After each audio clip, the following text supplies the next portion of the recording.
Сейчас я не буду говорить вам, что такое Зефира и как ее законтрить. Вы и так все знаете после прошлого ролика. В этом ролике я разберу всего лишь одну фишечку, которую должны знать все проигроки на Зефире. Как вы должно быть догадываетесь, невидимость дает Зефире небольшое преимущество. Одной из мер баланса касаемо невидимости является то, что вы не можете начать сразу стрелять после того, как вышли из нее. Это логично, ведь это было бы просто нечестно. Но не забываем, какой это персонаж. Имба.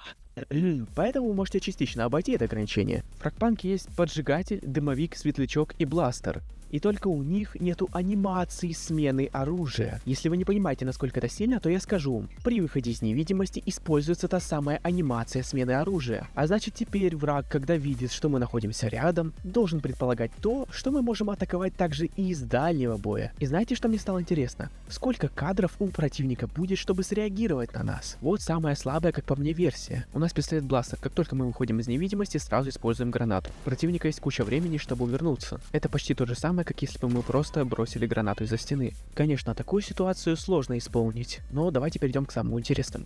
Я провел эксперимент, для которого пригласил своего друга. Сказал ему выстрелить в меня, как только заметит. Он знал точное мое местоположение, а я его прицел и просто на реакции нажал выстрел. Если присмотреться, то видно, что я попал первым.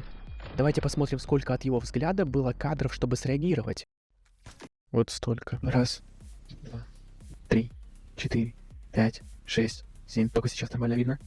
8, 9, 10. Все, уже не все. То есть, по сути, 9 кадров было. А если учитывать только кадры, в которых ее полностью видно, то есть с 7 по 9, то это получается вообще только 3 кадра. Конечно, на записи только 30 FPS, но в любом случае очень мало кадров. Зная это, теперь мы ставим противника в положение угадывания. Вариант 1 — ваншот в ближнем бою. Вариант 2 — почти нереагируемая атака дальнего боя. Вариант 3 — одна из 3 неприятных гранат. И это только развилки одной способности невидимости. А ведь Зефира все еще имеет основное оружие, на которое она тоже сможет переключиться без анимации, спустя некоторое время после того, как она постреляет с пистолета.